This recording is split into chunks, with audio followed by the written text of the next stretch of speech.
Good morning guys. आज हम fire and ice poem start करेंगे जिसको कि रॉबर्ट फ्रॉस्ट ने लिखा है। ये पिक आप रॉबर्ट फ्रॉस्ट की देख रहे हैं। ये पोएट ऑफ द पोएम है फायर एंड आइस का। और ये पिक आप एक ट्री की देख रहे हैं जिसमें आधा पार्ट फायर का दिखाया गया है और आधा पार्ट आइस का दिखाया गया है। तो इससे आप क्या समझ रहे हैं कि ये पोएम फायर और आइस के बारे में है। इसमें दुनिया में कुछ लोगों का मत है कि जो हमारा संसार है वो फायर से डिस्ट्रॉय होगा, नष्ट होगा, और कुछ लोगों का मत है कि वो आइस से डिस्ट्रॉय होगा। लेकिन जो राइटर है, पोएट है रॉबर्ट फ्रॉस्ट, उनका ये मत है कि ये दुनिया जो है वो फायर से डिस्ट्रॉय होगी। लेकिन वो ये भी मानते हैं कि अगर दुनिया को दूसरी बार ख़त्म होना हुआ तो वो आइस से भी होगी। दूसरी बार आइस से होगी और पहली बार फायर से होगी। अब इसकी एक्सप्लेनेशन मैं आपको आगे इस पोएम में बताती हूँ, जो कि पोएट किस तरह से इसको एक्सप्लेन कर रहे हैं इस पोएम में। अब जैसा कि आप टाइटल देख रहे हैं, फायर एंड आइस, इसमें फर्स्ट पार्ट में फायर के बारे में बताया गया है और सेकंड पार्ट में आइस के बारे में बताया गया है। सम से the world will and in fire, कुछ लोगों का मत है कि संसार का अंत आग से है। सम से इन आइस, कुछ लोगों का मत है कि ये बर्फ से होगा। From what I have tested of desire, लेकिन जो कुछ मैंने डिज़ायर का टेस्ट किया है, I hold with those who favour fire, मैं उन लोगों के मत के साथ हूँ जो फायर से इस दुनिया का अंत मानते हैं। कहने का अभिप्राय यह है कि जो पोएट है वो उन लोगों के साथ है कि दुनिया का अंत फायर से होगा। और फायर को उन्होंने किससे कंपेयर किया है? लस्ट से, डिज़ायर से। इस मटेरियलिस्टिक वर्ल्ड में सभी लोग बहुत ज़्यादा इच्छाएं रखने लगे हैं और उसी से दुनिया का अंत होगा। लेकिन सेकंड पैराग्राफ में क्या बताया गया है? But if it had to perish twice, लेकिन अगर संसार का अंत दोबारा होना होगा, आई थिंक, तो मैं सोचता हूँ, I know enough of hate, और मैं ये भी जानता हूँ कि इसके लिए घृणा भी काफ़ी रहेगी। दुनिया को नष्ट करने के लिए घृणा भी काफ़ी रहेगी।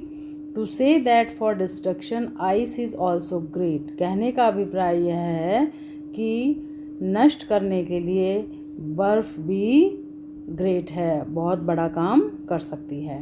एंड वुड सफाइस, और इस दुनिया का अंत कर देगी। तो आइस को यहाँ जो पोएट है किससे कंपेयर कर रहा है? हेट से।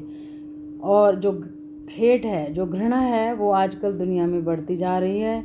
हर दिन प्रतिदिन जो लोग हैं एक दूसरे से घृणा का माहौल बढ़ाते जा रहे हैं और इस घृणा से ही एक दिन दुनिया का अंत होगा। आग से दुनिया का अंत होने के बाद अगर दोबारा से दुनिया ख़त्म होगी तो किस कारण से होगी? आपसी घृणा से। तो रॉबर्ट फ्रॉस्ट इस पोएम के माध्यम से हमें बताना चाह रहे हैं कि दोनों ही चीज़ें, एक लस्ट, डिज़ायर, इंक्रीजिंग डिज़ायर, जो दिन प्रतिदिन हमारी इच्छाएं बहुत ज़्यादा बढ़ती जा रही हैं वो, और उसके कारण आपस में एक दूसरे से जो घृणा का भाव बढ़ता जा रहा है, उसके द्वारा इस दुनिया का अंत हो जाएगा। और इसके लिए फायर सबसे पहले दुनिया का अंत करेगी। फायर का मीनिंग है यहाँ पे डिज़ायर्स, लस्ट, जो इच्छाएं हमारी, उससे दुनिया ख़त्म हो जाएगी। और दूसरा है आइस, आइस को किससे कंपेयर किया है? हेट से, घृणा से अंत में सारी दुनिया ख़त्म हो जाएगी।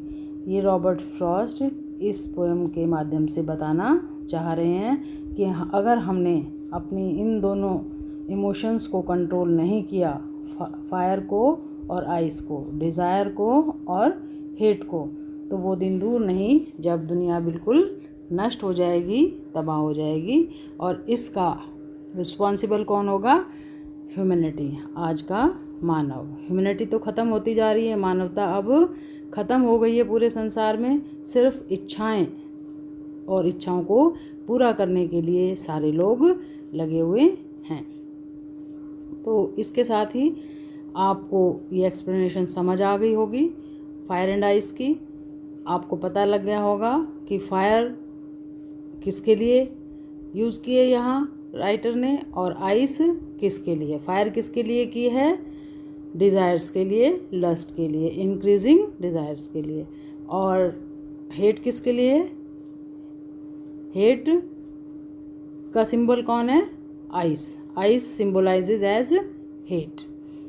हेट को दिखाया है आइस से, और इन दोनों से दुनिया ख़त्म होगी। पहले इच्छाएं ख़त्म करेंगी और उसके बाद अगर दोबारा दुनिया को ख़त्म होना हुआ तो वो किससे होगी?